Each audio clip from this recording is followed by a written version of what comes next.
اے اہل کتاب، اپنے دین کی بات میں حد سے نہ بڑھو اور اللہ کے بارے میں حق کے سوا کچھ نہ کہو۔ مسیح یعنی مریم کے بیٹے عیسیٰ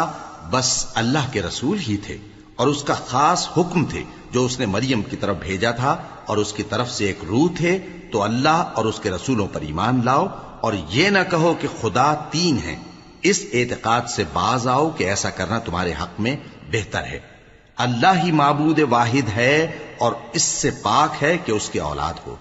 جو کچھ آسمانوں میں اور جو کچھ زمین میں ہے سب اسی کا ہے، اور اللہ ہی کارساز کافی ہے۔ مسیح اس بات سے عار نہیں رکھتے کہ اللہ کے بندے ہوں، اور نہ مقرب فرشتے عار رکھتے ہیں، اور جو شخص اللہ کا بندہ ہونے کو موجب عار سمجھے اور سرکشی کرے تو اللہ سب لوگوں کو اپنے پاس جمع کر لے گا۔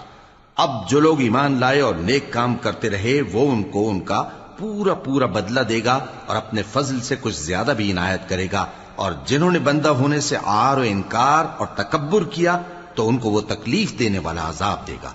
اور وہ اللہ کے سوا اپنا کوئی حامی اور کوئی مددگار نہ پائیں گے۔ لوگوں، تمہارے پروردگار کی طرف سے تمہارے پاس ایک بڑی دلیل آ چکی ہے، اور ہم نے کفر اور ضلالت کا اندھیرا دور کرنے کو تمہاری طرف راہ روشن کرنے والا نور بھیج دیا ہے۔ پس جو لوگ اللہ پر ایمان لائے اور اس کے دین کی رسی کو مضبوط پکڑے رہے، ان کو وہ اپنی رحمت اور فضل کی بہشتوں میں داخل کرے گا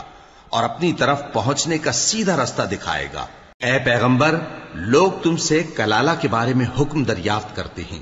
کہہ دو کہ اللہ کلالہ کے بارے میں یہ حکم دیتا ہے کہ اگر کوئی ایسا مرد مر جائے جس کے اولاد نہ ہو اور نہ ماں باپ اور اس کی ایک بہن ہو تو اس کو بھائی کے ترکے میں سے آدھا حصہ ملے گا، اور اگر بہن مر جائے اور اس کے اولاد نہ ہو تو اس کے تمام مال کا وارث بھائی ہوگا، اور اگر مرنے والے بھائی کی دو بہنیں ہوں تو دونوں کو بھائی کے ترکے میں سے 2/3، اور اگر بھائی اور بہن یعنی مرد اور عورتیں ملے جلے وارث ہوں تو مرد کا حصہ 2 عورتوں کے حصے کے برابر ہے۔ یہ احکام اللہ تم سے اس لیے بیان فرماتا ہے کہ بھٹکتے نہ پھرو، اور اللہ ہر چیز سے خوب واقف ہے۔